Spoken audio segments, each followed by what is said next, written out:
dhaaba waan akkana waan even kaleef dheengadda waan dubbatee sanqatee tarra laayivii dhiyaatee afaan ban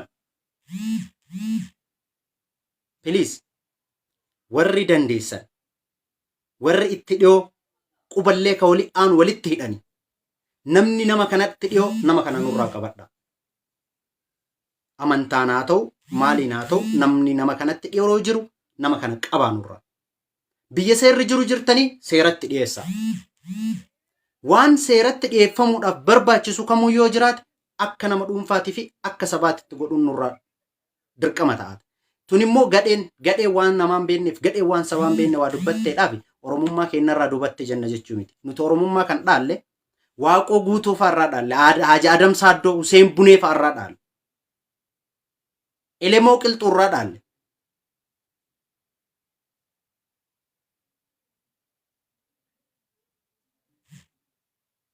namni tokko gatii namaa beeku tokko yookaan immoo gatii amantaa beeku tokko as bahee waan hin taane hin dubbatu. Dhiifama dhugaa rabbii dubbachuudhaaf wanti har'a dhagaa ture baay'ee na dallansiise. Akkamitti yeroo akkasitti ummanni keenya carrammaan kaleessa ummata keenya qaqqabaa ture har'allee ummata keenya qaqqabu namni kun as baheetiniin waa'ee amantaa fakkeessee ajandaa ummata keenya jidduu kaa'a. Waan amantaa waan biraa wanta haasa'amu baay'eedha. Garuu waan haasa'amuu qabu haasa'uu dhiisee waan dubbatamuu qabu dubbatuu dhiisee namni as bahee akkamitti nama arrabsuudhaaf cufa itti deddeebi'ee nama dhuunfaa arrabsuu danda'a. Akkamitti amantaa fi gosaan as bahaa namni akka waan hojii hin qabne yookaan immoo akka waan seenaa hin qabneetitti jaj nama godhuudhaaf as bahee dhufee waan hin taane as. Nuti bar ambiti hanna dhiisi jettiti lubbuun shaatu gama karrabanti.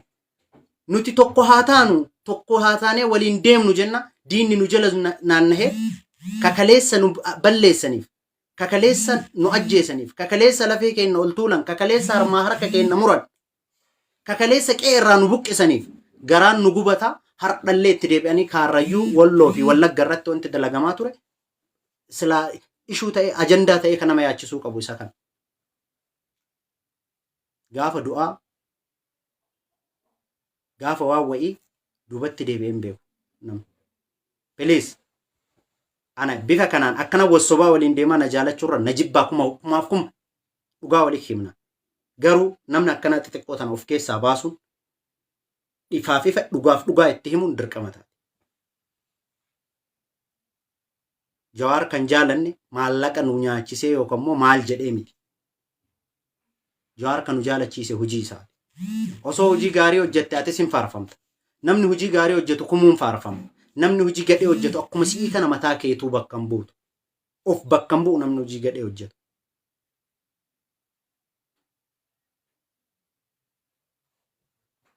Dhugama rabbiititti namni sammuu qabu silaa namni doktora jedhanii miti dhiisi.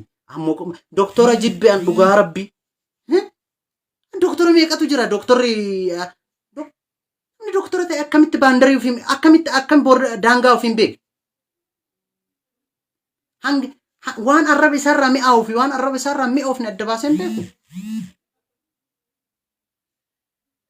Dhaaba waan hin taane walitti hin laaqinaa. Ajandaan harkaanu qabdu jajjabdu jira.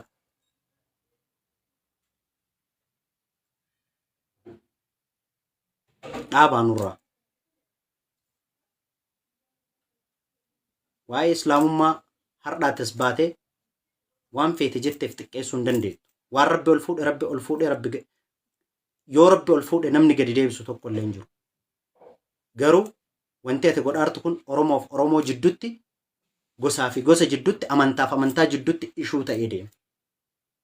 Ajandaa uummataa walii ajandaa uummatatti uumurra ajandaa uummanni harkaa qabu furaa deemuu qaba. Namni barate akkasi. Akka nama barateetitti ajandaa uummatarra jirtu tana irraa furi. Ajandaa jidduu kaa'an deemini.